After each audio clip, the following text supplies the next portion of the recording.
கேடு கட்ட திமுக ஆட்சியில பெண்களுக்கு பாதுகாப்பே இல்லைங்க. நவம்பர் 2ஆம் தேதி கோயம்புத்தூர் விமான நிலையத்துக்கு பக்கத்துல சட்டக்கல்லூரி மாணவிய கேங்ரேப் பண்ணிருக்காங்க. இப்ப வரைக்கும் அந்த குற்றவாளிகள் யாருன்னு இந்த காவல்துறை கண்டுபிடிக்க கிடையாது. அந்த சட்டக்கல்லூரி மாணவி காருக்குள்ள அவங்க ஆண் நண்பரோட உட்கார்ந்து பேசிக்கிட்டு இருந்திருக்காங்க.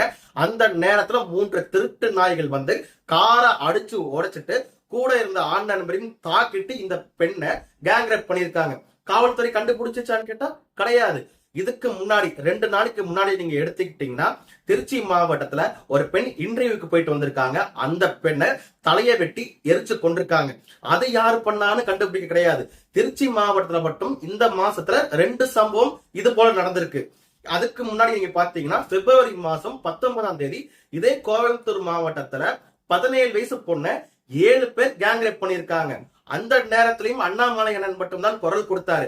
மீண்டும் பெண்களுக்கு நியாயம் கிடைக்கணும்னா அண்ணாமலை அண்ணன் ரோட்டுக்கு வந்து சாட்டையால அடிச்சா மட்டும்தான் ஒவ்வொரு பாதிக்கப்பட்ட பெண்களுக்கும் நீதி கிடைக்கணும்னா அண்ணாமலை அண்ணன் ரோட்ல வந்து சாட்டையால அடிச்சுதாங்க ஆகணும். ஏன்னா அந்த திமுக ஆட்சிக்கு வந்த பிறகு 39% பெண்களுக்கு எதிரான குற்றங்கள் அதிகரிச்சிருக்கு. 2023ல மட்டும் 421 கேஸ் ரேப் கேஸ் தமிழ்நாட்டுல மட்டும் பதிவாயிருக்கு. அதுக்கு முந்தின வருஷம் பார்த்தாலும் 419 கேஸ் ரேப் கேஸ் பதிவாயிருக்கு நம்ம தமிழ்நாட்டுல. 2024க்கான டேட்டா இப்ப வரைக்கும் தமிழக காவல்துறை வெளியிட கிடையாது. அந்த லட்சத்திற்கு தமிழக காவல்துறை எந்த அமைச்சர் கீழே வருதுன்னா முதலமைச்சர் தான் காவல்துறையை வச்சிருக்காரு.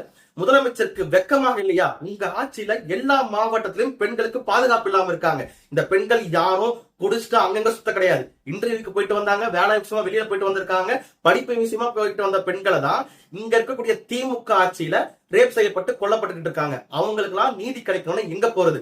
உடனே இந்த திமுக காரணங்க என்ன தெரியுமா சொல்லுவானுங்க? யூபியை பாரு பீகார பாருன்னு ஏறிட்டு வருவானுங்க. இங்க பாரு, எனக்கு யூபியும் தெரியாது பீகாரும் தெரியாது. நான் வாழ்றது தமிழ்நாட்டுல இருக்கக்கூடிய பெண்களுக்கு பாதுகாப்பு வேணும் தான் எனக்கு பேச தெரியுமே தவிர்த்து யூபியோ பீகாரை கம்பேர் பண்ண தெரியாது.